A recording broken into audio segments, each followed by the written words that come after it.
And sir, you are more than welcome to stand with us or be seated. It is your choice.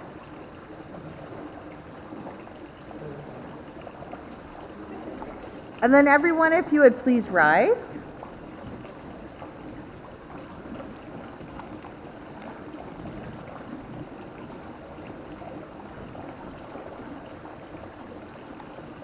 Anita, if you would please come forward. Mike, please come forward.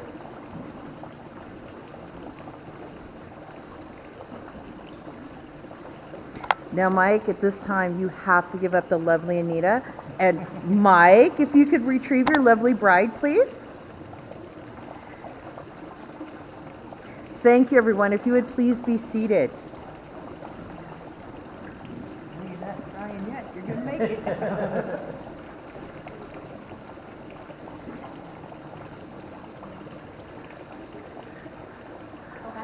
Yeah, come stay with us, sister. We want you to be here too. So welcome, family and friends. We have gathered here today to witness and celebrate this marriage between Anita and Michael.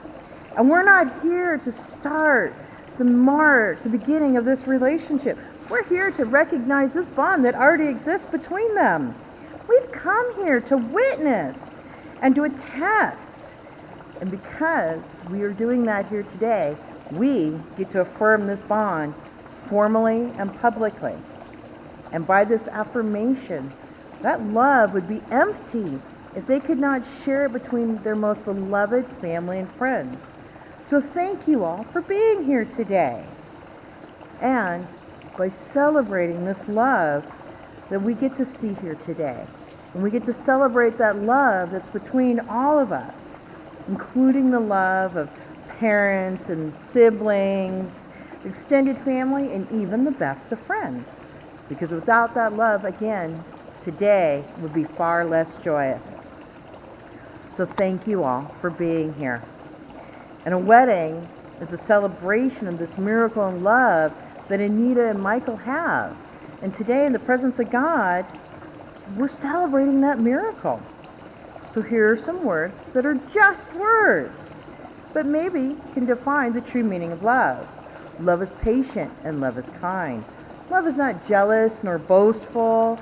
Love is not arrogant nor rude. Love doesn't insist on its own way. Love doesn't rejoice at the wrongs, but rejoices at the right.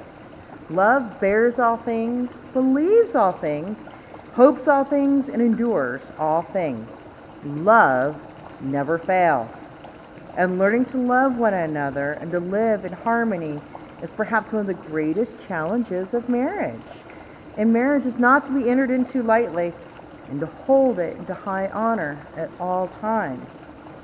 So Anita and Michael, today I charge you both as you stand in the presence of God to remember that this love and trust and loyalty is a foundation for your happy and enduring marriage. And no vows are more sacred than these you're about to make. And if these vows are kept unbroken, you will endeavor to do the will of the Heavenly Father as your lives together are full of joy and love. And love, it's that friendship that's caught on fire. It's a quiet understanding and a mutual confidence of sharing and forgiving. It's a loyalty through the good and bad. It settles for less than perfection, and it makes allowances for human weakness. Love is content with the present, and it hopes for the future. It doesn't brood over the past. It's that day in and day out chronicle of irritations, problems, and compromises that we all make for our loved ones. It's the small disappointments, the big victories, and always working towards a common goal.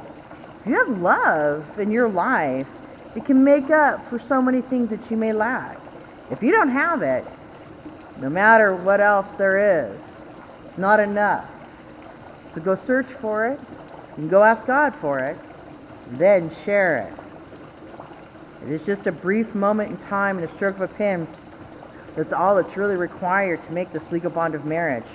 But it takes a lifetime of love and commitment and laughter to make your marriage durable and eternal. This process of marriage doesn't begin nor end here today. This is a lifelong pursuit. Your relationship really does have all those necessary components for success. But you must maintain from here forward by remembering what's important to your relationship and why you're making this commitment here today. So Anita and Michael, have you both come here freely and without reservation? Yes. Okay, so Anita, if you would look at this young gentleman standing before you, do you, Anita, take Michael to live together in marriage? Will you love him, comfort him, honor and keep him in health and in sickness, prosperity and adversity, forsaking all others, to be faithful to him for as long as you both shall live? I will. And now, Michael, if you would look at this lovely young lady in front of you, do you, Michael, take Anita to live together in marriage? Will you love her, comfort her, honor and keep her in sickness and in health and prosperity and adversity, forsaking all others and being faithful to her so as long as you shall live? I do. Now these rings that you will gift each other are symbols of eternity and this unbroken circle of love that you have. Love freely given has no beginning and no end. And today you've chosen to exchange rings as a symbol of your love for one another. This is a seal of the promises that you make today. So we ask God to bless your rings and the union of these two souls. So thank you for bringing forward our rings. You've been chosen to warm them with all the love and well wishes and blessings from everyone here today. So thank you. Now, Anita, if you would please take Michael's left hand third finger and repeat after me as you place the ring on his finger. As this ring encircles your finger, so does my love encircle your heart. May this ring forever be a symbol of my love. With this ring, I thee wed. And now, Michael, if you would please take Anita's left hand third finger, and as you place the ring on her finger, repeat after me. Just as this ring encircles your finger, so does my love encircle your heart. Your heart. May this ring forever be a symbol of my love. With this ring, I thee wed. And as you continue this journey in your lives together, I'm going to ask you to remember a little bit of advice. The key to love is understanding. It's these little things that mean so much by themselves. The key to love is forgiving each other's faults and pardon their mistakes. The key to love is sharing, and sharing your good fortunes as well as the bad. And the key to love is giving. It's giving without thought of return, but with just the hope of a very simple smile. And giving in, but never giving up. So may your love never fade. May you never take each other for granted. May you always be found hand in hand, still thanking God for each other, and never to forget to treat each other with the kindness and the love and the tenderness and the respect that you each deserve. Remind yourselves often what brought you here today in the first place. So now as you, Anita, and you, Michael, have consented together in holy matrimony before God, your best of friends, and your family, pledged your vows and exchanged rings, that token of love and commitment that you have for one another, in accordance with the laws in this great and beautiful state of Colorado. It is truly my pleasure to pronounce you now husband and wife. And we all know Michael's been waiting for this all morning. I know, because we talked about it last night. Anita, could you please gift your groom with a kiss?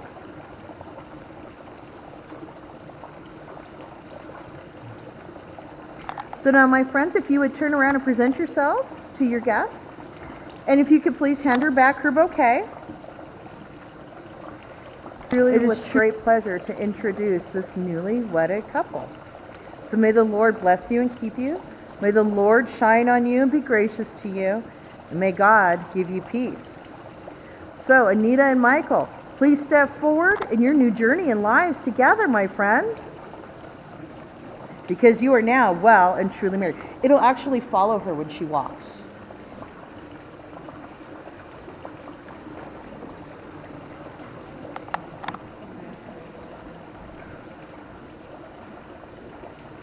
So now, my friends, if you would like to follow our lovely couple, all three of you all can walk out together. So again, thank you all very much for coming here today to the wonderful meadows. Safe journeys and many blessings. Thank you.